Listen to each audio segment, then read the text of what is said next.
अस्सलाम वालेकुम। उम्मीद करता हूँ आप लोग जहाँ भी होंगे खैरियत से होंगे। अच्छा जी, ये आज 8 फीट का तवा तैयार हो रहा है।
ਨਹੀਂ ਨਹੀਂ ਨਹੀਂ ਭਾਜੀ ਹੁਣ ਤਾਂ ਬਹੁਤ ਉੱਤੇ ਹੋ ਗਿਆ। ਅੱਗੇ ਨਿਕਲ ਗਿਆ ਨਾ। ਕੀ ਹੋਇਆ ਇਹਦਾ ਸਾਲਾ ਕਹਿੰਦਾ ਕਿ ਤੈਨੂੰ ਅੜਦਾ ਤਾਂ ਨਹੀਂ ਜਾ।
ਗੈਸਾਂ ਨੂੰ ਲਿਆਓ ਨਾ ਵਿੱਚ ਹਾਈਸਾ ਵੀ ਵਿੱਚ ਆਉਣੇ ਚਾਹੀਦੇ अरे चलो ਪਤਾ ਲੱਗੇ ਵੀ ਗੈਸਾਂ ਵੀ ਖੜੇ ਨੇ ਹਾਂ ਜੀ ਉਹਦੀ ਨਿਗਰਾਨੀ 'ਚ ਬੜੀ लो जी 8 फीट का तवा बन के तैयार हो गया। बजट नहीं है ठीक है माशा हमारी ये आ गई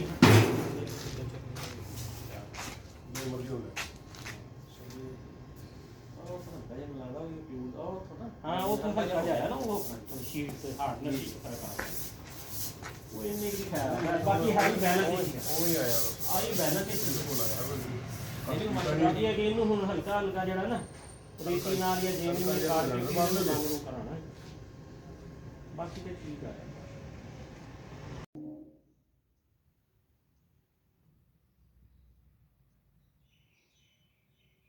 उम्मीद करता हूँ आपको ये वीडियो पसंद आएगी। नेक्स्ट वीडियो तक के लिए इजाज़त दीजिए। अल्लाह हाफिज़।